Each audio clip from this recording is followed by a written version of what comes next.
Learn how to write your first business book. Winning with Karley Cunningham, CEO of Big Bold Brand, on today's episode of the Executive Wins Podcast. Welcome to the Executive Wins Podcast, where senior leaders share their biggest wins so you can get inspired and grow your business. Here's your host, Gordon Shepherd. Welcome to the Executive Wins Podcast, where senior leaders share their biggest wins so that you can get inspired and grow your business. I'm your host, Gordon Shepherd. And to start the show, I want to talk about an important leadership lesson that I learned from Bill Sheehan, Global Head Association Strategy for D2L, on episode 43. He said, "I don't want to be the smartest person in the room. If I am, I'm in the wrong room." Which means that as a leader, you have to surround yourself with people who will challenge your assumptions and fill in the skill gaps that you simply do not have. And if you do surround yourself with people who are smarter than you, then they will help you and your company to thrive. And here's an add-on to this concept that ChatGPT suggested. Winning leaders don't collect agreement, they assemble intelligence. Imagine what's possible if you follow this wisdom as a leader. And that is just one more reason why I recommend that you go back and listen to Bill's episode and all of the 2025 episodes on the Executive Wins podcast. Because what you learn from those leaders will help you grow yourself, your team, and your entire business. Another reason to listen? Well, the Executive Wins podcast is the winner of the 2025 Best New Podcast Award in the Quill Podcasting Awards. And that is real peer-reviewed recognition in our first year of production. Another way the show is being recognized is by you, because the Executive Wins podcast has surpassed 32,000 views on YouTube and more than 18,000 minutes of watch time, along with having over 1,200 downloads on Apple Podcasts, Spotify, and wherever you listen. Great leadership stories and tactics. That's what you get on the Executive Wins podcast. On today's episode, you'll learn how to write your first business book, Winning with Karley Cunningham, CEO of Big Bold Brand. I also want to let you know that today's episode is brought to you by Executive Wins Facilitation Services. If you need an objective, experienced facilitator to help with strategic planning, an innovative corporate retreat, or perhaps you need to bring 100+ people together to have a high-impact day that moves your goals forward. If so, then I suggest that you reach out to me directly. In every engagement, I work before, during, and after to make sure that you have a successful meeting. My approach? Well, it's been described as assertively kind, and I often say that because I'm not in the family, I'll be able to help everyone involved say what needs to be said.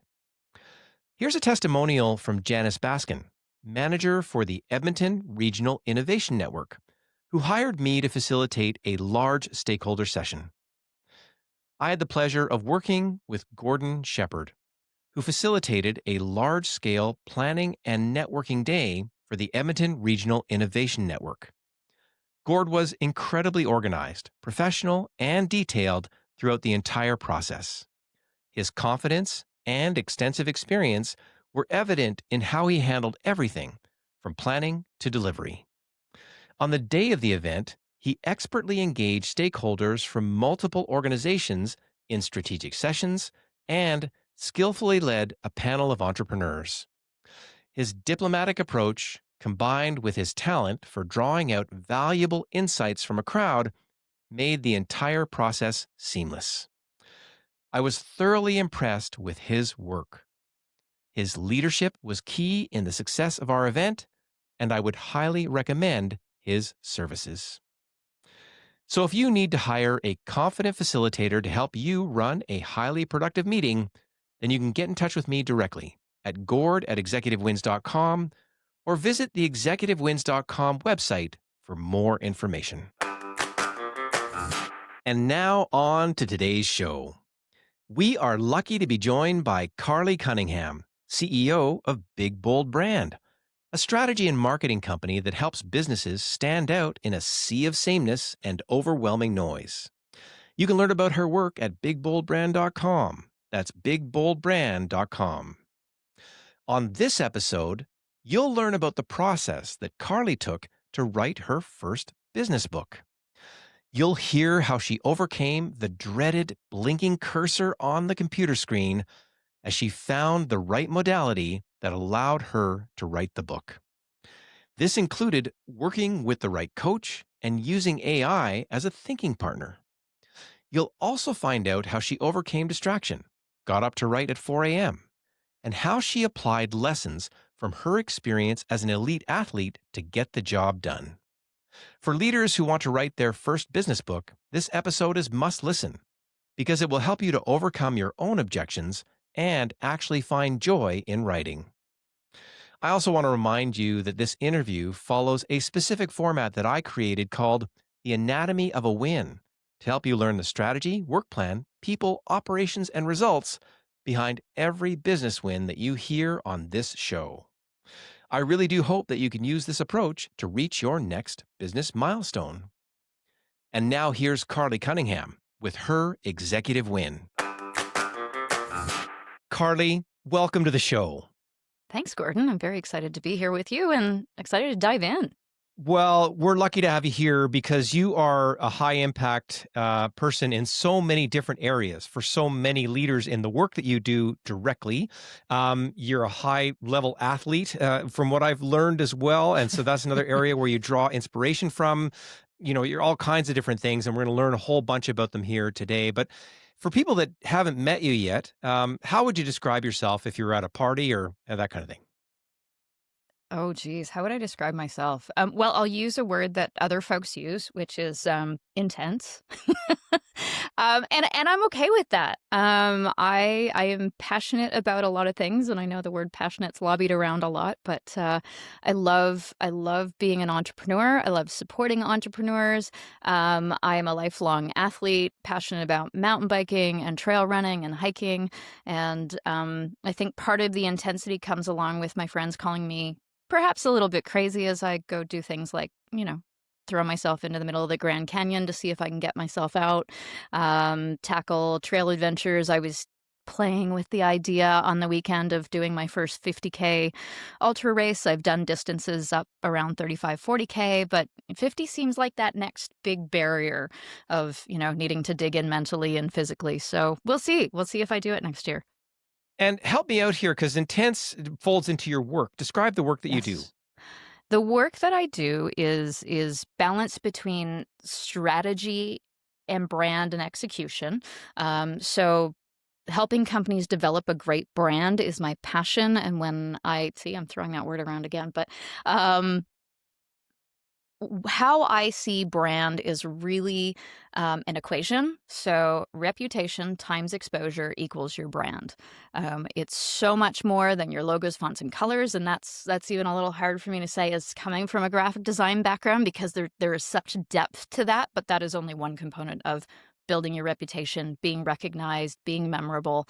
There's so much more that goes into it. So that's been my zone of genius. I've done a research project on it, but also into that comes strategy. And I love folks figuring out their business strategy or removing the roadblock to what tactical thing might be getting in the way and lifting them above so they can see the whole picture and we can figure out a strategic solution to get them rolling forward. Well, and how lucky, and I know one of the guests, one of my favorite guests on the show, Chris Vasiliou, is someone that you've actually worked with. So when we think about, if people need to learn about someone who has an unbreakable mindset, Yes. certainly was what he talked about memorably on the podcast episode that he did here, but then he's been influenced by you in the background. Around Truth. brand and sort of his own strategy and some of that work because he's worked with you directly. So we've got kind of proof in the pudding in a sense if people need to cross-reference some things you do. And I'm sure you could roll out your client list for the people that need to know. And we'll make sure we get your contact details in there as well. Happy to share. Part of pre-interviewing you was to ask you this basic question of saying, if you had to describe one of your biggest wins in your business in the last couple of years, what would it be and how would you describe it? It would be getting the first ugly draft of my book manuscript written. It's a business book. It's my first ever business book. And To be candid, I didn't think I would ever get that book out of my head. Many of my peers and coaches are like, "Karley, there's at least one book in your head." And while I believed that, and I know a lot of folks talk about writer's block, but beyond that, for me, recently diagnosed as ADHD at the young age of 50.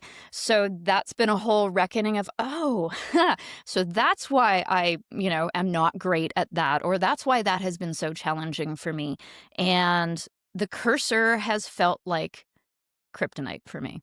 And so I have all these big ideas and I sit down and I'm so excited to write a helpful, actionable blog article or write a script for a video. And then that little thing shows up on my screen and it feels like it saps me of my energy and my inspiration. And then I just get stuck and I walk away. So getting the book out of my head, that was hurdle number one. Congratulations. I mean, Thank you. it's a massive win, and I'm so glad that you're on here because we're going to get a chance to sort of dig into what it is. And so many leaders that listen to this show either have a book in their head that they're trying to get out, and I'm hoping they're going to get inspired by your journey. And also, I've had a chance to write my own book. I wrote a book called The Meeting Leadership Solution. It allowed me to get my thoughts down for helping people, a 10-step system around helping people have better meetings. But that took me 30,000 words, took me 6 months. Probably 3 months longer than I should have. And my dilemma, I know, as an author was perfectionism. I was just sort of Yes. crushing myself with writing and editing at the same time. It was a brutal thing. I mean, the result was good, and I've gone on to do workshops from that, and it got me. I really appreciated getting the thoughts down in one place. So that's I maybe can fold in a little bit of reflect my own experience. But this was your experience. Your win is getting that first ugly draft out, and it actually occurred. Yeah. I always jump in at this point in a conversation to say, well, good, let's use the anatomy of a win to break this down a little bit. What was the strategy, work plan, people, operations, and results behind getting your big, ugly draft kind of out the door? What was the strategy, vision, mission, goals, values for actually getting this book project done in the first place? Amazing question. And you're playing right in the work that I do with my clients. So it's fun to have it flipped at me, and I'm now on the interviewer seat. I'll start with purpose. And my purpose is to fuel entrepreneurial fire and help small to mid-sized businesses accelerate their growth, their success, and their impact. So when the book idea crystallized for me, which was at a conference, it all kind of just clicked. It was that lightning strike moment. I knew that I needed to write a book on that. And I was like, okay, just set aside the how, but now I have the drive to do it, and it aligns with my purpose. Values for me, definitely, wow, it's been a long time since I've thought about my values in the context of me. I usually talk about them in the context of my book. Well, I think one of my big values is gratitude and shared gratitude. So I'll tangent for a second. When I'm prospecting with a possible client, with a possible project, I'm always listening for them expressing gratitude and ensuring I'm expressing gratitude. So thank you for your time meeting with me. Even if they're not a right fit, they took time out of their day to have a conversation with me when they could have had it with, I don't know how many other different trusted advisors. And I'm looking for that reciprocation of gratitude because that's an indication that I'm going to be working with an aligned client. So on the gratitude lens, it's being grateful that I had that lightning strike experience and being able to take that and inspire others and pass that, pay it forward. That was something, a big value that came from one of my cycling coaches who coached me for free. And he said, my only charge is pay it forward somehow, some way. Holy, so here we are, and we got gratitude. Pay it forward. A lightning strike, right? Sometimes there's strategy. I'm going to get this thing done. But in fact, the lightning strike was the impetus, it sounds like, to kind of get this moving, regardless of the how, which was that blinking cursor that in the past has been a barrier, right? So you sort of said, well, we got to get this kind of thing. Oh, good. That gives us a feel for the strategy. And the pay it forward thing is a valuable thing. Funny enough, thematically running through the leaders that are on this show. So good to have you here for that point of view, for sure. Anytime we have a strategy, we need a work plan. So we actually have to get to Mm-hmm. the how. So Mm-hmm. from lightning strike, what month, day, year, moment was that the lightning strike? Help me out. And then how long did it take from that moment to actually get your big ugly draft out the door? Okay. Let me go back. So the summit, funny enough, how all these things serendipitously come together. I was invited to be a panelist at the at Indie Books International's Marketing with a Book Summit. So I wasn't there. I was curious. I was like, okay, how do you guys do this? Could you be my publisher? You know, but that wasn't the primary reason I was there. I was there to support one of my friends who is the founder of Indie Books, and he had asked me to sit on a panel. I said, of course, Henry, I'll be there. And so I just sat in on the sessions, open-minded and curious, and that's when the lightning strike happened during one of the sessions. And so I came back. I had actually sat down. I woke up, I don't know, at the conference on day 2, and I had all these ideas for books I could write. And that's new for me, is okay, thinking about, oh, it's not just one book, it could be multiple books. So I clearly left inspired, and I was chatting with one of my mastermind partners probably within a month of that, and we were building out our annual plan. She goes, okay, so you told me all about the book summit. She goes, why aren't you writing the book right now? I'm like, well, I have the research study that I still need to publish, and I have this and I have that, and I'm bantering around excuses, and really it was avoidance. And she goes, I think you need to do it. And I'm like, no, it'll kill me. Like, having to deal with that cursor will just deflate everything I have going momentum wise right now. She goes, I think you need to meet someone I know. And so she introduced me to Betsy Tong. And so I booked a meeting with Betsy, not really knowing what Betsy was about or what she did, or I was just trusting in my mastermind partner. And I was like, okay, I'll roll with it. And the night before the meeting, I thought, out of that honor, I should probably do some research on who Betsy is. And I found her Substack page, which led me to her book, her latest book called The Edge, Your Brain on AI, which she had wrote in 72 hours. And I was like, okay, how quality can a book be if you wrote it in 72 hours? Because ever the pessimist. And so I bought the book. I started reading the book, and I was like, this is impressive. Like, well thought out. Betsy's whip smart. And so what I found out through the process of the next 48 hours, how she wrote that book was with her own process that she established, which is an AI-supported book writing process, which I'll say almost eliminates the need for that dealing with that cursor, because a lot of it is setting up AI in an aligned way to interview you and help you think through and give you the first ugly draft of, say, the chapters, give you the first ugly draft of an expanded who is my ideal reader. And then for me, I can work off an ugly first draft really quickly. So it was throwing those at me, so I wasn't dealing with the blank page and that blinking cursor.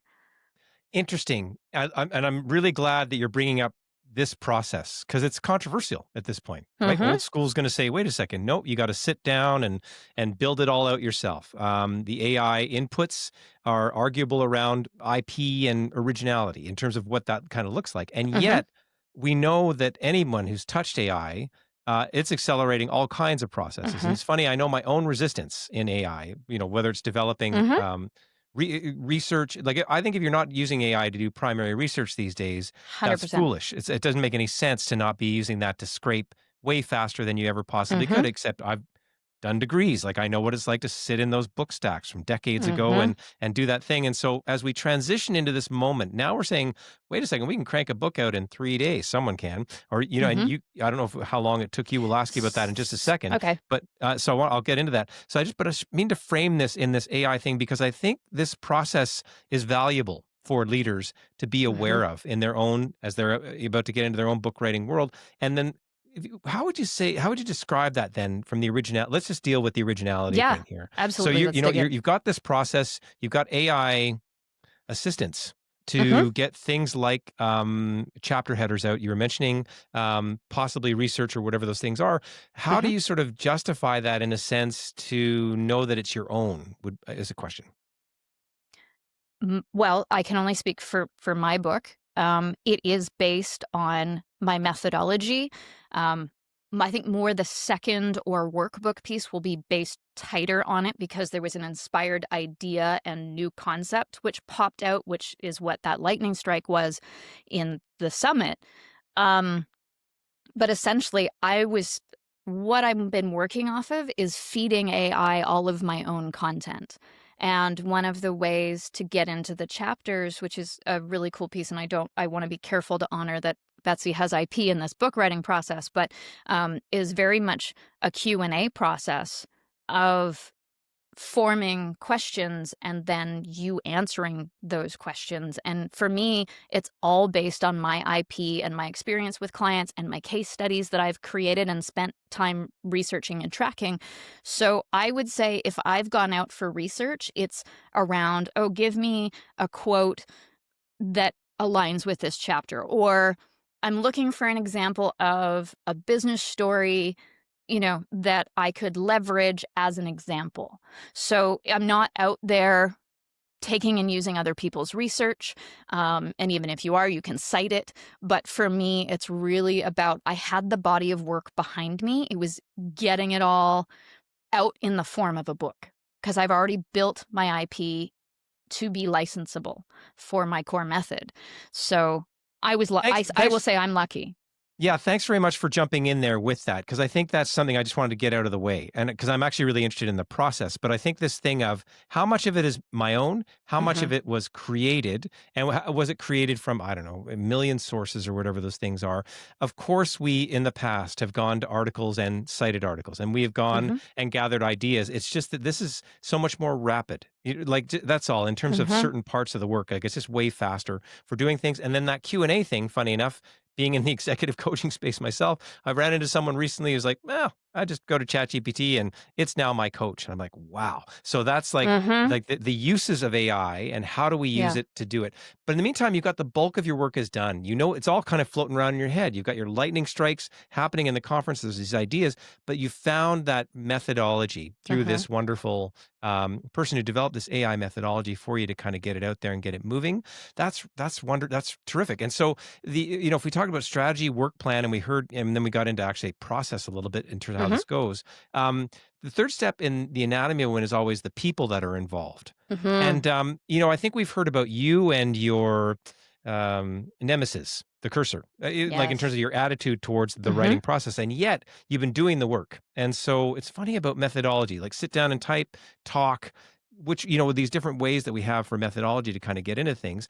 How would you describe your attitude towards writing before you kind of found this how, and then afterwards, if you had to describe your attitude, the before and after? My attitude before, avoid it like the plague. I mean, dig into my website and my blog. Creating content is very, very hard for me. And for those of you, because I'm gonna again shift. I'm gonna take a little turn into a cul-de-sac for a moment.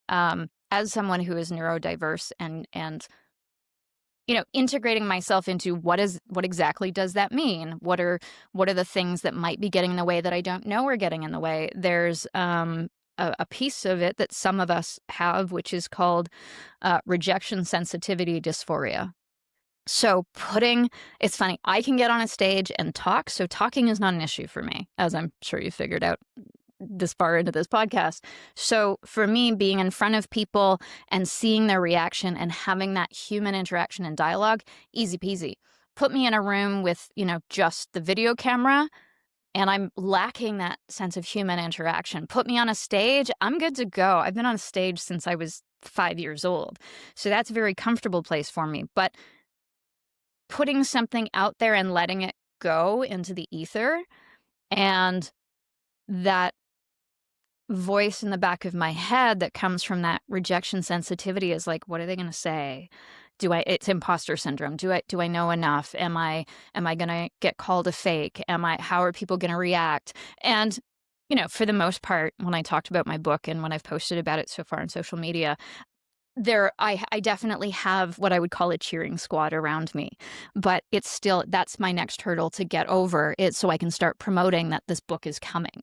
So, I mean, I'd even need to put on my LinkedIn page. And now that I have the concrete piece of the manuscript is author of the upcoming book, dot, dot, dot. So This is such a great moment to catch you in your process. Do you know what I mean? And thank thank you. you for being open about, I think the rejection thing, I don't know anybody that doesn't have that to some degree. Yep. But you're articulated it really, really well. And isn't that a big part of any writing process and that thing of putting yourself out there? Here's my Yeah. big idea. I was testing something recently and I was in a meeting with somebody. I said, here's my cool thing. He goes, oh, we already do that. I'm like, wow.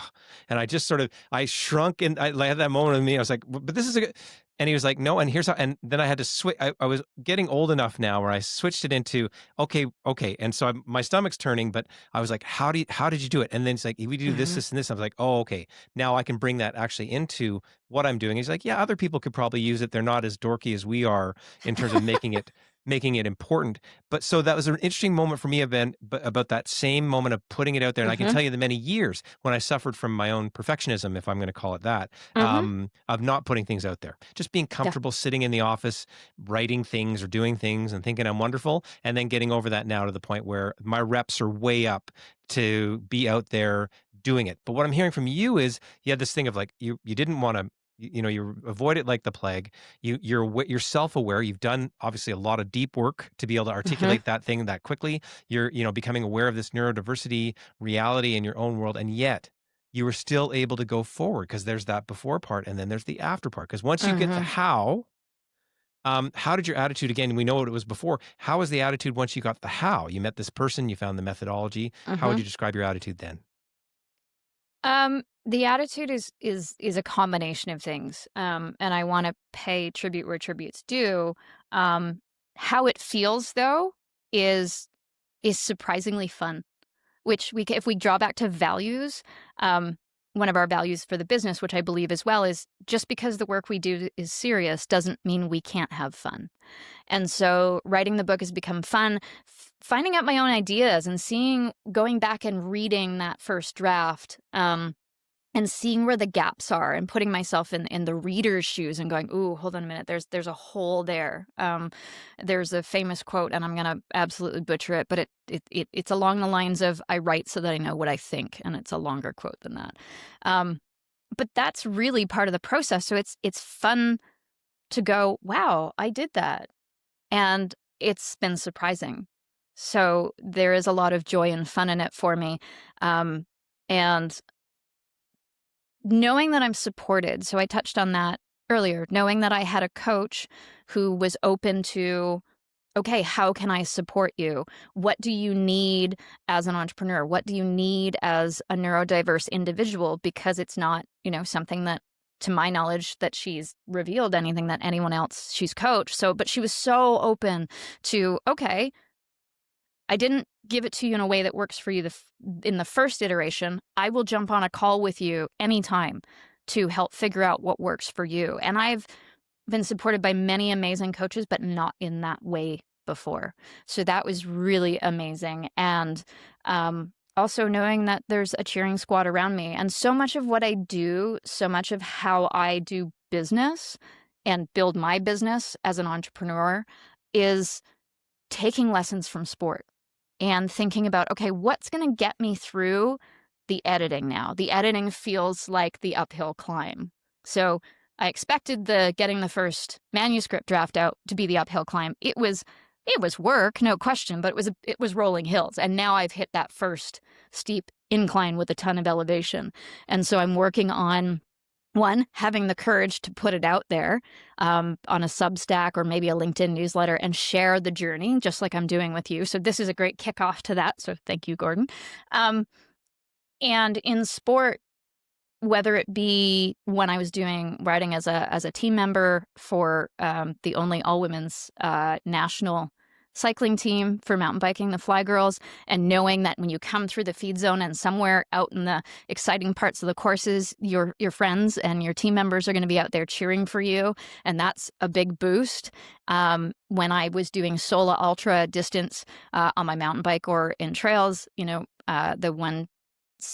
what did I do? I did the BC bike race, which was 7 days, minimum 50K, 350 kilometers over the week. My wife had fun reliving her days as a rally car driver. and driving up the fire roads to try and track me. And she'd be in these random places. And it was like a video game power up. It's like, oh, yes, there's, and so that for me in any long project or journey is like, who is your support team? Who's your crew? Who's your cheering squad? So that's been a really fun new application of things I've learned from sport to this process. There's so many good moments that you've just described, because what you just did was you paved the road for somebody else that wants to get their big ugly draft out the door. I Here's hope my so. internal objections. Here's my inspiration. Here's my cheering squad. Here's the right people around me that I assembled. Here's my ability to go through my own self-awareness to get into the mindset that it's going to take. And now what's fun, the fun word, I don't hear a lot of writers talk about fun. Right? I didn't think it would ever come out of my mouth. Right, when we're talking about that blinking cursor or whatever. And now you've got this methodology where it sounds like it's just now work. Like I have no doubt that you're going to finish, for example. Yeah. Like the way you're describing it. There's no doubt that you're, it's big ugly draft, but you're months away from whatever that is, being the thing that you want it to be. And then thank you so much for that articulation around, I write to know what I know.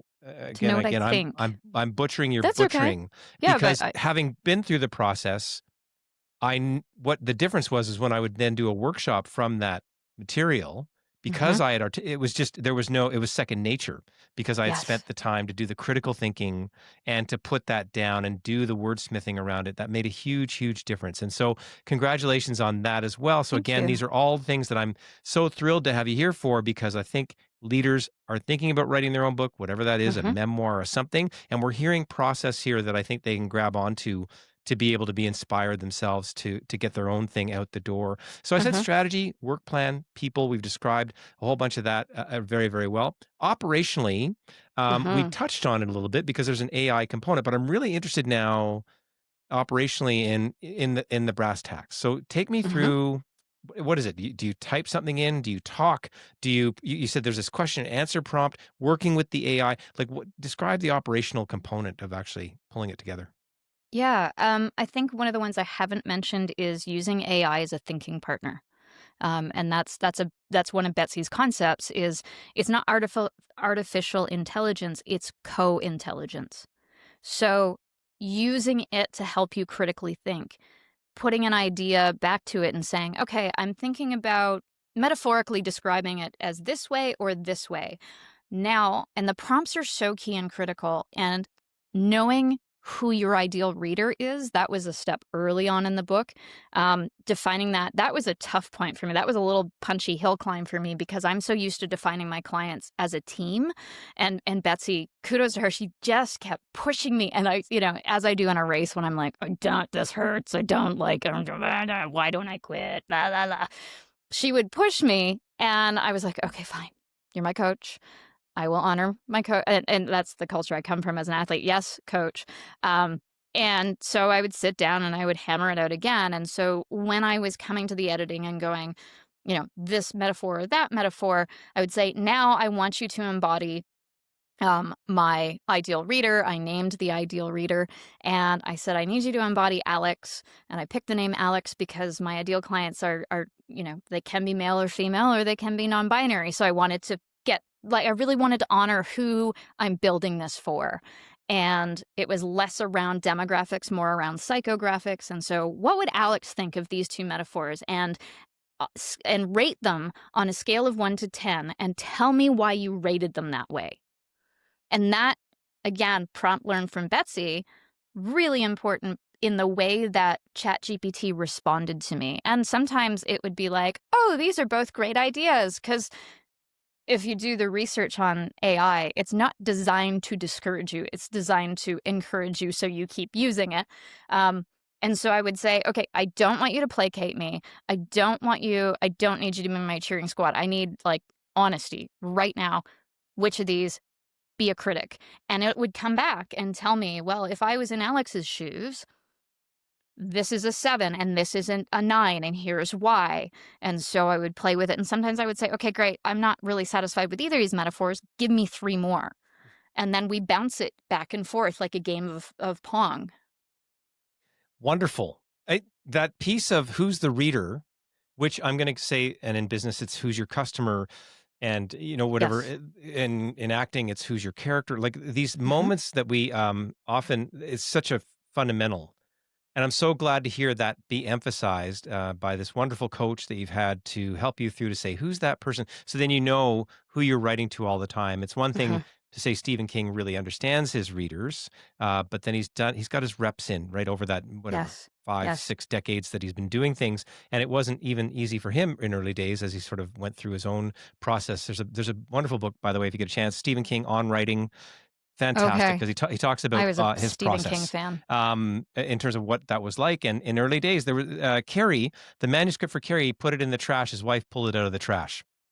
Wow, didn't know that Right. story. I love those stories, right? We Anyway, don't just so we don't good. know behind someone's success how many times they wanted to give up. We don't know how many times they tore it up or had their I remember one of my pieces of art in high school that ended up in a gallery as I had it tensed. I had the tension on and my mom pulled it out of my hands.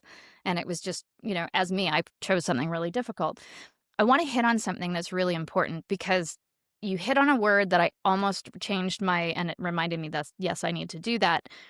Um, just in aspects of getting back into editing the book. I've had a few weeks off and now I've gotten a little bit lax about how many chapters am I going to edit a week. Um, and that discipline, it's the discipline to put in the reps. And again, coming from sport, so I want to get the quote on my phone, replace my screen as it is right now that says put in the reps. Because that's what it's about. As an athlete, you have to put in the reps, whether it be at the gym. Well, it's more than at the gym. When you think about running a marathon, most people are like, okay, I got to go running. Okay, but what are you doing to better your diet? What are those improvement reps? What are you doing in the work at the gym? What are those reps? What are you doing in your maintenance work and the stretching work? So it's not just about writing the book. It's about starting to promote the book as soon as possible so that when it goes live, you're able to achieve the things that you want to achieve with it, that you have the audience already built. So putting in the reps, I cannot enforce the importance of that. And let's go back to process. Writing for me, when did I write? I got up at 4:30, 5 o'clock every morning to get the work done beyond the workday because otherwise it wasn't going to get done. And you set aside the time in those earlier parts too. If we had the 9-hour interview, we would dig into all the good stuff. But we've gotten some insights into, again, the strategy, the Great. work plan, the people, the operational side. This is super valuable. Finally, the fifth step in the anatomy of a win is the results. What are the qualitative and quantitative results? Quantitatively, you have a big, ugly draft. It's got X number of words, X number of pages, whatever you want to describe. There's a Hmm. quantitative something. I don't know if you Yep. can hold it in your hand. There's a thing called Makerspace at the Edmonton Public Library where I went 2 years ago. They had this crazy photocopier, look like it anyway, that could pump out a 6x9 bound copy of your Amazing. book. And it was just so fun to go hold an early copy before I went, in Hmm. my case, to the self-published Amazon process down the road. Hmm. So quantitative is that. So any other quantitative or qualitative results? And qualitative could be how does it feel? Hmm. What that kind of thing, impact. Any quantitative, qualitative results that you like to point out for I this would win? say quantitative. I need to go and do it, but there are people who have said, "Yes, sign me up. I want to follow your journey." So I now have the startings of that audience, that cheering squad, and that's really important. And hopefully seeing that grow, and confidence and certitude. So I purposely use the word certitude because that is part of the book. And just introducing a little bit of a teaser and that was part of the lightning strike moment, um, started with the word certainty. And I was like, ooh, wow, okay, that's really amazing. So, how it started, Mark LeBlanc, who was giving the talk at the time, he said, as a side note, we were drawing a diagram and he said, what's really interesting? He said, most business owners, what they really want is they want more certainty. He goes, but very few sell it. And I looked down at my page, and my core method is called the surefire method. And I'll use my outside voice because my inside voice was very much more expressive. But it was like, holy cow, I sell certainty. And I've been doing that for over 10 years because surefire is a synonym for certainty. Well, digging into the word, because I'm a word nerd, certainty came up the word certitude. And I was like, that's an interesting word. Never seen that before. And for me, just the sense and feeling, like when you say the word gravitas, it has a feeling, and certitude has that same grounded sense to it. So I looked up, my favorite tool, AI. Okay, tell me what the difference between certainty and certitude is. And they are an external and internal pairing. So certainty is the signals from the outside world, or you're receiving signals from the outside world that are confirming that your theory is right, or that you've built the right thing, or whatever it is working. Well, we've blended that with that. I have a sense of certainty. That is actually certitude. And that is the confidence in your body of work, in your knowledge, in your research, in the way you approach something. So for me, it's about certainty and certitude and the surefire method. Well, that's a great way to put a bow on it, because now what we've seen is really a summary of your methodology, arriving in a guiding principle that's very tip of the iceberg for something that I'm sure runs very deep, and what you've done with your clients for many, many years.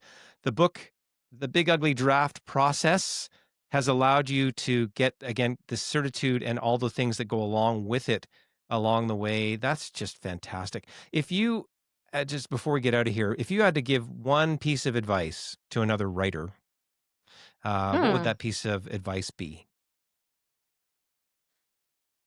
Don't assume that the how is with a keyboard. We're all built differently, and you might use the keyboard 50% of the time. You might use your phone to transcribe your book. You might have someone interview you. There are so many ways today, human assisted and technology assisted, and whether you hire a coach or don't hire a coach, is figuring out the how that works for you, and go back to a big project and go, well, how did I get through that? Or go back to a big life challenge. For me, I'm always going back to, well, how did I make it through the Grand Canyon? Well, I went and looked at the certainty of information that I could get. Am I going to melt on the way up? It was 105 degrees. How much water do I need to carry? And getting all the certainty things that would and also knowing what signals were coming back at me of to whether I was succeeding. Have I been out here too long? Am I dehydrating, et cetera, et cetera? And then knowing I had done other ultra adventures, and I was confident in my own knowledge and skills, and had that sense of certitude plus a plan. There are many ways to skin a cat. This is what I'm hearing somewhere in there, and you've been able to find the one that works for you in this wonderful day and age when we have all these great tools at our disposal. I cannot get out of here without a big shout out for Betsy. You Right? said Betsy, so please, can you just describe, like, it doesn't have to be a long description, but Betsy and her contact information so people Yep. know. Can you mention that, please? Yeah, her name is Betsy Tong, last name Tong. You can find her on Substack. You can find her on LinkedIn. She's a former executive at some very big tech companies, and I'll refrain from listing them because I'll probably get them wrong. But really impressive body of work, and is now channeled into helping people become thought leaders and helping them essentially leave the corporate world to embrace their knowledge and take control of their own life back and make money doing it. Fantastic, because that was really big part of the story. And then also, if people need to get in touch with you and find when can I get the book, and where do I go look for it? Thank you for asking. LinkedIn is the best place to find me. I've got to get that Substack launched, and I just keep saying it out loud, so I now have to make it happen. Part of the thing about setting your goal is telling others. So they're like, so weren't you going to do this thing? But Karley Cunningham on LinkedIn, Karley, and Cunningham spelt the traditional way, no changes to that. LinkedIn is the place I hang out. It's the only social media channel that I invest my time in, because I know that's where like-minded folks like you are. And then I will start posting about the book there a little bit more as well. And you can jump over to the Substack if you're so interested in following the journey. Well, it's just been so great to have you here to describe your process to get this out. And I know a lot of people are going to draw a lot of inspiration from all the things that you talked about. Karley, thank you so much for being on the show. Thank you, Gordon. Find the writing modality that works for you. Use AI as a thinking partner, and find the joy in writing. That is how Karley Cunningham wrote her first business book. Thank you, Karley, for your inspiring win. Now, if you enjoyed listening to this episode, then make sure to check out our upcoming episodes, which include how leaders can use cognitive behavior therapy to deal with challenges and build a great life. Winning with Landon Barrowman, president of Triskel Mental Health. And if you are a leader who wants to learn how the Executive Wins coaching session can help you to grow your confidence and inspire your team, then visit executivewins.com to learn how. You can also subscribe to the Executive Wins newsletter to stay up to date on the podcast, live events, education opportunities, and more. Visit executivewins.com/newsletter to sign up. And if you enjoyed today's episode, be sure to rate, review, and subscribe, and share it with a fellow leader. And don't forget to check out our resources and links in the show notes. And keep listening to the Executive Wins podcast for more inspiring wins that will help you to grow yourself, your team, and your entire business. Thanks for listening to the Executive Wins podcast. Make sure to rate, review, and subscribe as we bring you more inspiring wins from outstanding leaders so you can grow your business.